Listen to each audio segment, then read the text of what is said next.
All right, guys, here we go again. We have another video and another probably bad take that we're going to just talk about here casually as a discussion video on the channel.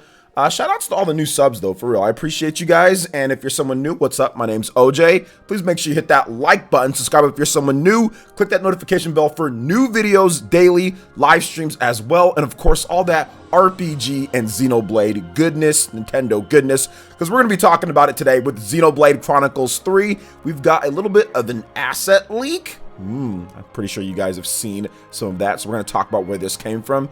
And of course, the really weird Xenoblade Chronicles 2 takes that try to revise exactly what's going on and try to use Twitter as some form of conclusion instead of looking at the actual facts. So we're going to break down one of the takes that actually got Xenoblade trending recently. And I think that Twitter is kind of like a dangerous place, you know? It's a dangerous place because people on Twitter often don't actually use like data and facts. They often use what other people might have said on Twitter or what other people say on Twitter, and they don't really cross-verify all the time when it comes to video games. They just kind of just say it, which Twitter is, I guess, known for that. Like misinformation and stuff on Twitter is known for that, and not giving people a full picture before giving an opinion. So we're gonna go ahead and just give people a full picture, shall we?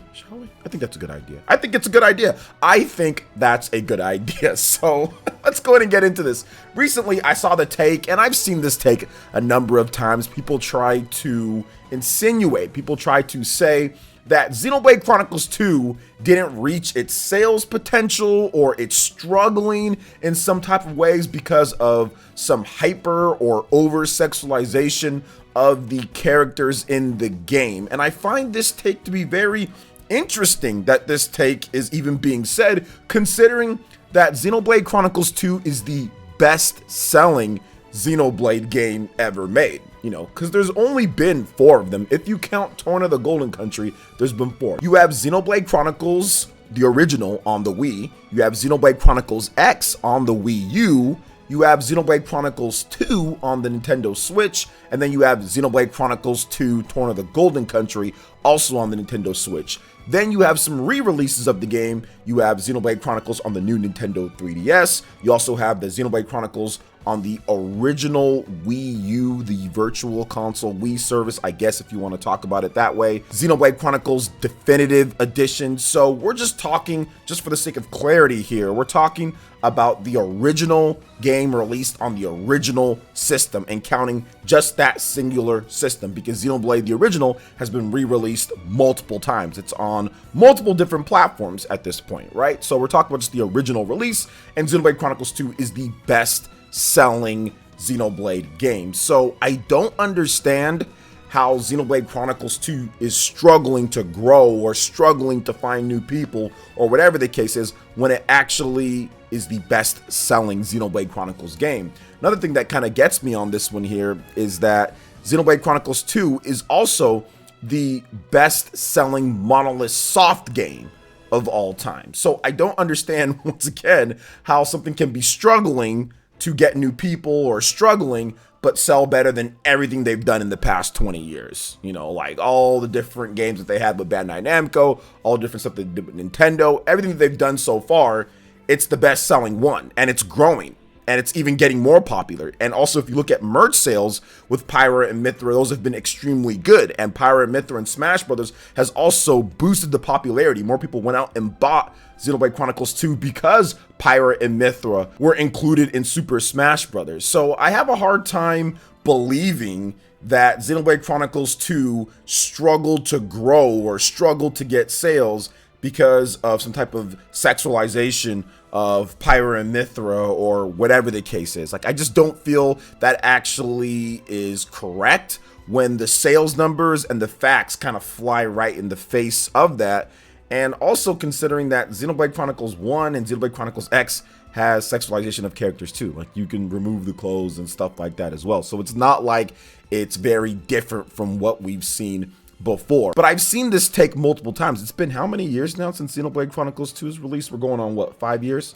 5 years since Xenoblade Chronicles 2, and this take is still being backpedaled as if it's some type of fact when we've got the sales numbers now. Maybe you could make that case like 3 years ago, you know, or something like that, maybe before we've gotten the numbers. But even then, it'd be kind of hard because Xenoblade Chronicles 2 quickly rose to be the best-selling Xenoblade game of all time, and obviously now the best-selling Monolith Soft game of all time. When it comes to their individual releases, obviously Monolith Soft works on like Splatoon and Animal Crossing and Zelda, but we're talking about something that came from them as the lead development studio and everything, not as an auxiliary or helping out on a game. So once again, doesn't really make sense. Now, I do also want to talk about another thing here, because I think that if you look at the sales of Xenoblade Chronicles and you compare that to other franchises that Nintendo has, it's actually pretty impressive that it was able to reach 2 million sales in its third game on the market. Because if you look at it, look at Fire Emblem.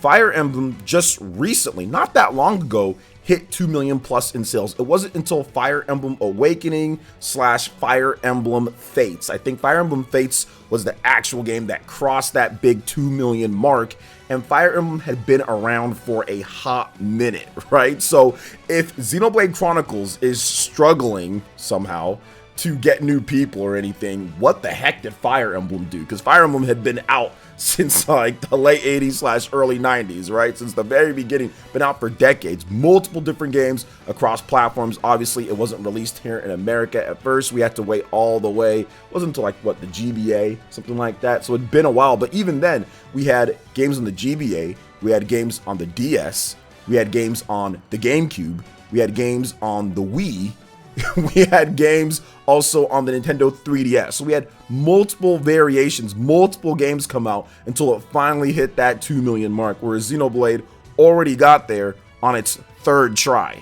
I think that's pretty impressive, all things considered. So I don't think Xenoblade is really struggling at all to sell or get new sales. And I think that with Xenoblade Chronicles 3, I think the popularity of Pyra and Mythra in Super Smash Bros. And the popularity and the growth that Xenoblade Chronicles 2 had actually shows that the trajectory is very good, and they've been getting more and more people to try out this game when they weren't really getting people to try it out before. So I don't really see the issue there. Now, when it comes to some of the stuff with the battle system and all that, obviously that's debatable and everything, but once again, the facts show that the game is growing. The facts show that the IP is growing, regardless of what, you know, crazy Twitter people have to say, or regardless of what, you know, some random person that you don't know is saying. The sales numbers and the facts point to the franchise getting more popular. More people are pre-ordering the merch, the Pyra Mythra stuff and all that. Like, obviously people are going to be excited about the amiibos and things like that once those come out. So I don't really see it in that way. At least there's not enough evidence to point to where there's like struggling and there's a problem and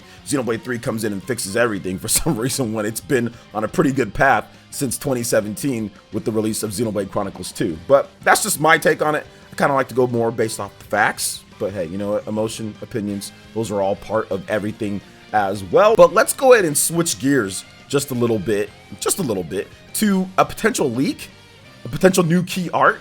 Yes, Xenoblade Chronicles 3, bam. Here's what you guys are seeing right here. Looks like it leaked, or it was uploaded before maybe Nintendo wanted to, or maybe they wanted to. Maybe they just want to put this little nugget of information out there while everyone slept or getting ready to sleep or something like that. But anyway, shout outs to Nintendo Everything with the beat on this one. I saw on Twitter, first and foremost, I think like the Xenoblade Chronicles 3 like fan account, like however many days till Xenoblade. That's where I originally first saw it too. Now, a new piece of key art for Xenoblade Chronicles 3 has been spotted on Nintendo's website. The image itself isn't easily accessible as it's not on the game page. However, it definitely appears to stem directly from Nintendo's website based on the original URL. The Xenoblade Chronicles 3 art shows all of the main characters in one shot. Noah, Lance, Inui, I don't know how to say that. Inui, something like that. Mio, Tyon, and Senna are all pictured here. Additionally, again, get a look at the broken sword of the Mechonis and the body of the Urian Titan, which has a big gaping hole. Director Tetsuya Takahashi previously said that Monolith Soft came up with the image, quote, sometime between the end of the development of Xenoblade Chronicles and the beginning of the development of Xenoblade Chronicles 2. You can read Takahashi's full message, what he had to say, link in the description.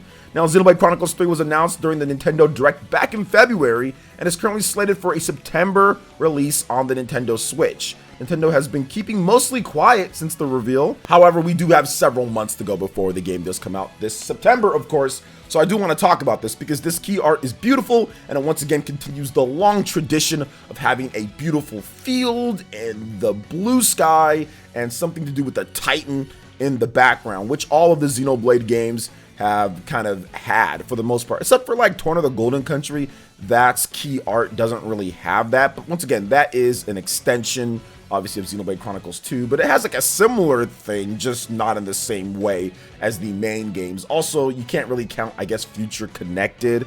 That key art is a bit different in terms of how it's positioned, but most of the key art, you will see the Titan in the background with Xenoblade Chronicles 1, Xenoblade Chronicles 2, now Xenoblade Chronicles 3. But of course, once again, they have all of the characters here, and it looks great. Like, it really does look good, and I think that Xenoblade Chronicles 3 is going to be easily the best-selling Monolith Soft game of all time, the best-selling Xenoblade Chronicles game of all time. There is the perfect environment and atmosphere for this game to do extremely well, especially if it reviews better than Xenoblade Chronicles 2 and is in the ballpark of Xenoblade Chronicles 1. I think that there's a lot of room for this franchise to grow, and it will continue to do just that. Also, the Nintendo Switch install base, like I talked about, man, it's booming. It's booming, and more people are picking up Switch games and buying them and enjoying them as the system even gets older at this point, which is just crazy to think about, but it's just happening. It's just something that happens at this point. So, what are your thoughts on this key art, in addition to the Xenoblade discussion that we also had?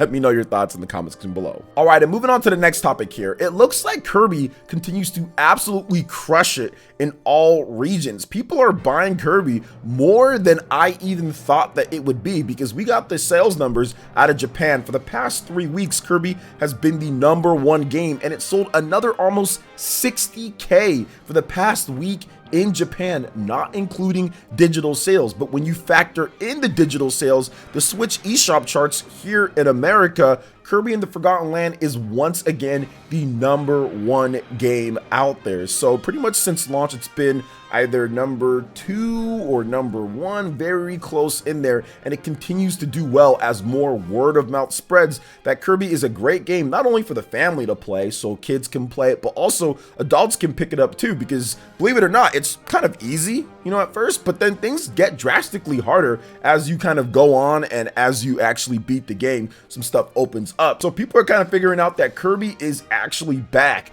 to its form that we've seen before. I think it's been a while since we've had a Kirby game like this on home console that we can really say, okay, Kirby is here, it's kind of for everyone, everyone's playing the game, it's doing well. We haven't had that in a long time. I like what I'm seeing from this franchise when it comes to sales and the legs of it, and I'm like what I'm seeing when it comes to the gameplay and how they've evolved it as well. All right, and moving on to the next topic here, guys, we've got a really cool thing that was just announced recently, and that is No More Heroes 3 is coming to the PlayStation 5, Xbox Series, PS4, Xbox One, and PC this fall, and I am ecstatic because I like No More Heroes 3 quite a bit, but for the franchise's future, and of course for the game itself, I definitely think that it could use a little bit of a fresh coat of paint on other more powerful platforms, and that's exactly what's happening here with No More Heroes 3. So publisher Xseed Games and developer Grasshopper Manufacture will release No More Heroes 3, PS5,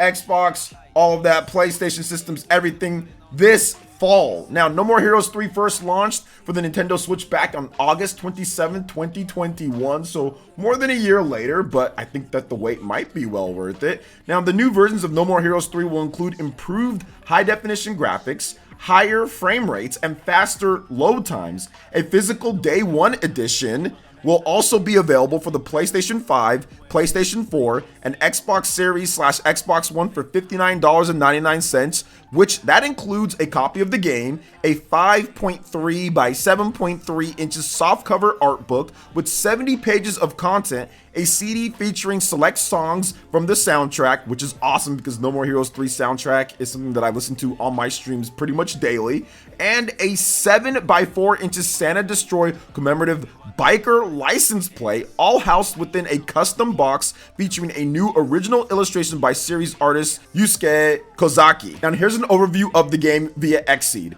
Being the #1 assassin in the world isn't what it used to be. Otaku hero Travis Touchdown is back once more, forced out of retirement to defend Santa Destroy and Earth in an intergalactic test of might, while proving he's more than just a washed up has-been who talks to his cat. Warm up those beam katanas, tighten the all-new Death Glove, and get ready to partake in outrageous boss battles against the evil Prince Fu and his 9 alien henchmen as Travis fights his way to the top of the galactic superhero rankings. So we need to discuss this a little bit more because this game is a very interesting game. It just missed out on my top 10 games of 2021, but if I had like a stylistic top 10 games of 2021, the No More Heroes would be right up there. But there's a number of deficiencies with this game that hold it back from reaching that spot. They did some really awkward things, even with improved frame rates and also with better graphics or whatever. It's still going to be a bunch of empty areas and locations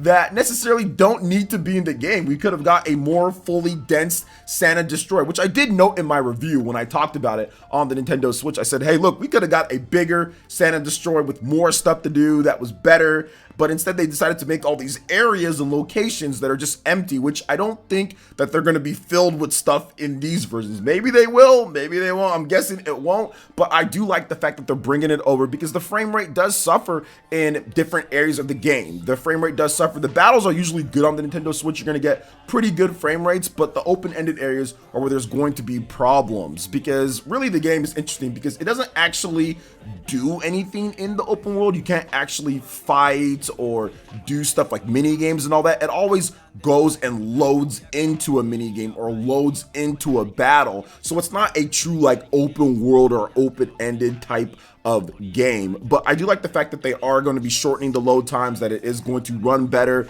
And the biggest thing out of all this is that the fact that we can get probably more sales, because No More Heroes is a game that needs all the sales that it can get. So bringing this out at this point and including all this cool stuff to kind of entice people, and also a way of saying, hey, well, sorry to wait for so long, I think that's a good thing because I do love the No More Heroes franchise, and I also want to see the No More Heroes franchise continue. So I'll be picking it up again on the PlayStation and Xbox. I'm going to double up on there just because I want to support this franchise as much as I can because I've been playing it since day one back on the Nintendo Wii all those years ago, more than a decade ago. So I'll definitely be picking it up once again. So what are your thoughts on everything that we discussed here? Let me know in the comment section below. All right, guys, that wraps it up for this video here. Thank you so much for watching. I do appreciate it. Please make sure you hit that like button, subscribe if you're someone new, click that notification bell, and we will see you for the next video. Peace.